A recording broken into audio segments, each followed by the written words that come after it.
What's up YouTube? Awesome Yu here. Infernoid deck profile, January 2016. Let's go. Best intro ever. Alright, so Infernoids. 3 Infernoid Decathlon, best card for Infernoids. One premise or something. He's not that good. It's actually kind of bad. But I do like to have the other level 1 guy. And his effect can be useful in those niche matchups. So 1 Premise, 2 Antra, triple Harmadic, triple Petrulia, triple Systemass, triple Atondo. All very standard. So yeah, nothing to say about that. Definitely the Atondo and Systemass are just really good, as well as level 4, of course. Level 4s are always good for some rank 4 plays. And then for the big guys, Deviati and Anonku, I am only playing one of each because I feel like you can break these really easily, so I don't want to have multiples. But I would probably side as definitely another one of these. I'm not sure which one I would be siding, or maybe even one of each.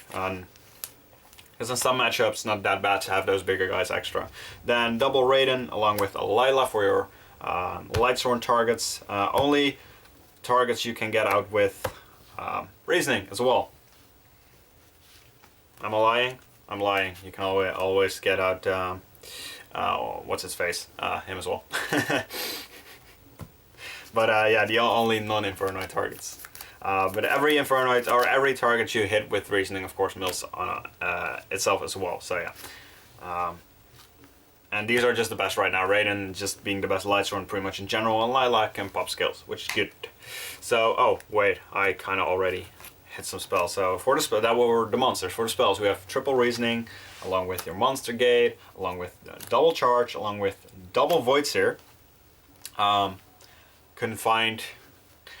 Didn't look for pretty much a second Voidseer, but double Voidseer definitely something I'd run 2 of. Then 1 Void Imagination. Now this is the continuous spell card, which allows you to fusion summon and reduce all your monsters to level 1, as well as halving all the damage you do. But that's actually a good card, and I did want to use one of those. So 1 Void Imagination. Then so all the proxies here. I think that's the only that's the only proxies left. Just 1 proxy next to that. Double Galaxy Cyclone. I sold mine. They were too expensive, so I sold them. Double Galaxy Cyclone is definitely a card I would probably be running in Infernoids at all time. If you were to actually want to play this in real life, I would suggest you picking up double Galaxy Cyclones. So the rest of the deck is relatively cheap. It's actually really cheap.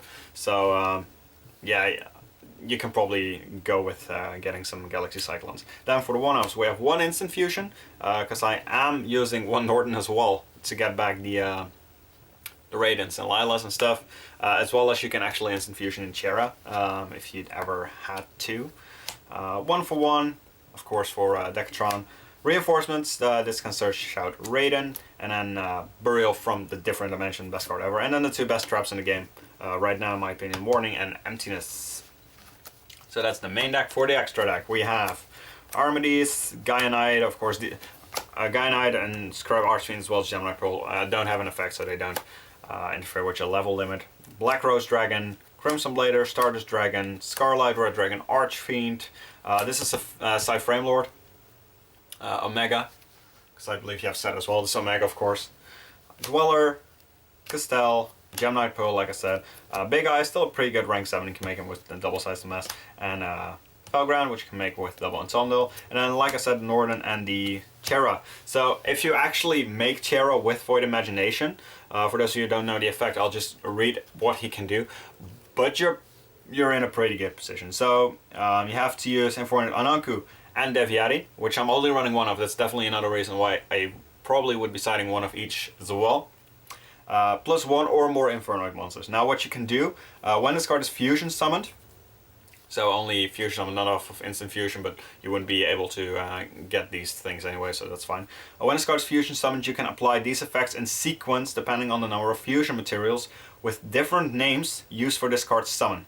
3 or more, each player sends 3 cards from their extra deck to the graveyard. 5 or more, each player sends the top 3 cards from their deck to the graveyard. 8 or more, each player returns up to 3 of their banished cards to the graveyard. So if you're going to go with 8 or more, yeah, that's alright.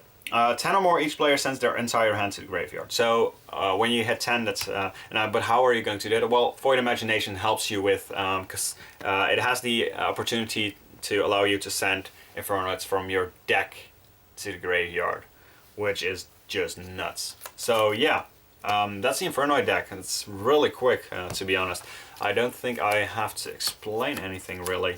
So Galaxy Cyclones, Void Imagination, which is really, really good.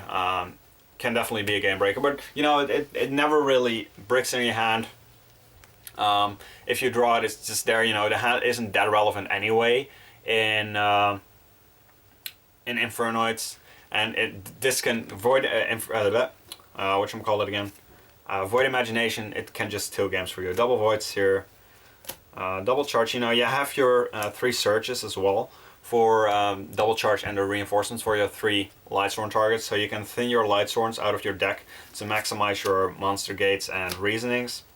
And yeah, I think like the monster line is really standard. You could main another Ananku or a Deviati instead of the Primus, whatever he's called. It's yeah, I might do that as well actually, because Primus isn't that good of a draw either, you know. It's just the level 1 can be useful, and it's easy to summon, you know. Just get in the synchro you want instead of being forced into a level 7, for example. Might help you get to that level 8 if you want that. And yeah, this card's just the boss of the deck. So I do kind of like Primus, but his effect, being able to destroy one of these set cards, or not destroy, you're shuffling it back in the deck, but a set card, you know, you can chain to that effect or to that target, but how often are you going to see set cards right now, you know? So yeah, it's kind of iffy, but it can be clutch at some times. So yeah, that's the deck profile. In the comment section down below, let me know what you think of this deck. Also let me know if there are any cards in Breaks of Shadows that really benefit this deck. Especially if there are some of the cheaper ones, I might be able to pick those up.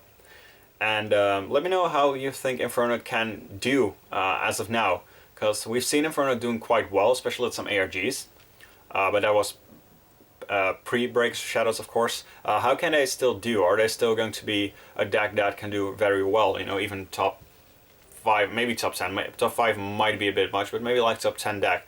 Let me know in the comment section down below. Thank you guys for watching, and I'll see you guys next time. Later!